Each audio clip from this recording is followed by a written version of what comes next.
Assalamualaikum warahmatullahi wabarakatuh. Perkenalkan, nama saya Abdul Awal dengan akhir NIM 4042. Baik, saya akan mempresentasikan tentang realisme sosial Pierre Bourdieu tentang sastra yang merupakan bagian dari kajian filsafat ilmu. Presentasi kali ini saya susun untuk memenuhi tugas dari mata kuliah Bapak Imron. Baik, yang kedua yaitu biografi Pierre Bourdieu. Pierre Bourdieu adalah seorang anak dari pegawai negeri di Prancis. Lahir pada tanggal 1 April 1930 di Denguin, Béarn Timur Laut Prancis. Ia berasal dari keluarga borjuis kecil. Pada tahun 1950-an, ia belajar di École Normale Supérieure bersama Jacques Derrida.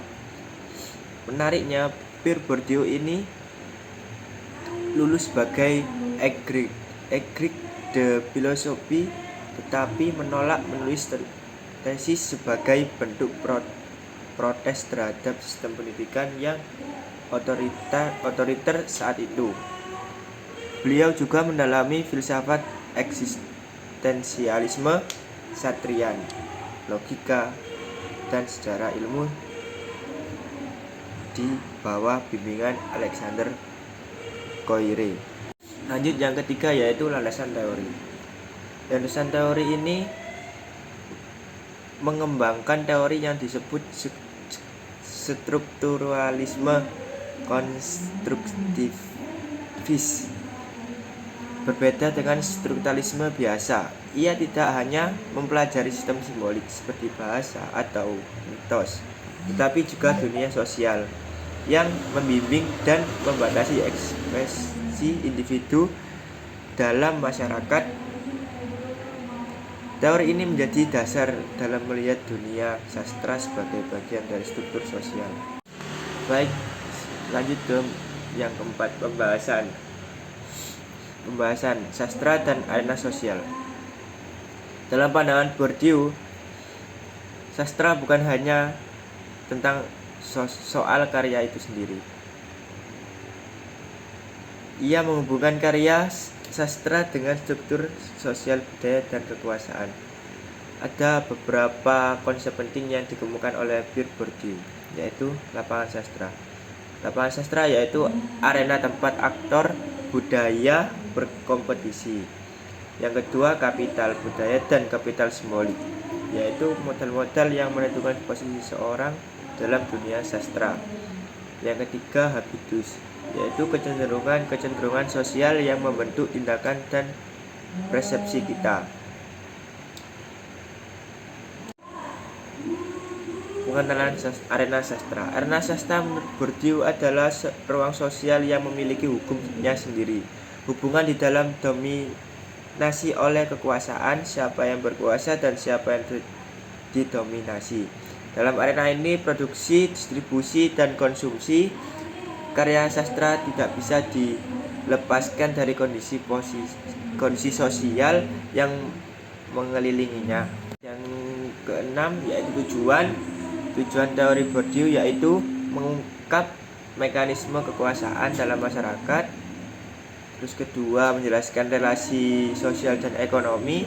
Yang ketiga, menganalisis produk budaya termasuk sastra. Yang keempat, membangun teori sosial yang holistik dan yang mengaitkan individu dengan struktur sosial yang besar. Yang ketujuh yaitu modal kelas dan kuasa simbolik. Menurut Bourdieu, modal tidak hanya ekonomi. Ada beberapa modal yang Bourdieu terapkan, yaitu modal ekonomi seperti uang, alat, produksi. Yang kedua, modal budaya, yaitu pendidikan, pengetahuan, dan keterampilan. Yang terakhir, modal simbolik, yaitu kehormatan status sosial dalam dunia sastra. Siapa yang memiliki modal budaya dan simbolik yang tinggi akan lebih mudah mendapatkan pengakuan. Baik, yang terakhir yaitu kesimpulan. Kesimpulan teori ini yaitu mengajarkan kita bahwa dunia literasi sastra sangat terkait dengan dunia dinamika sosial dan kekuasaan. Literatur ini tidak bisa dilepaskan dari faktor sosial seperti latar belakang pendidikan, jaringan sosial, dan modal budaya yang dimiliki. Dengan memahami teori ini, kita bisa lebih kritis melihat bagaimana karya sastra lahir dan berkembang dalam masyarakat. Baik, yang terakhir yaitu penutup. Sekian presentasi dari saya. Mohon maaf atas segala kekurangan dan kesalahan. Terima kasih atas perhatiannya. Wassalamualaikum warahmatullahi wabarakatuh.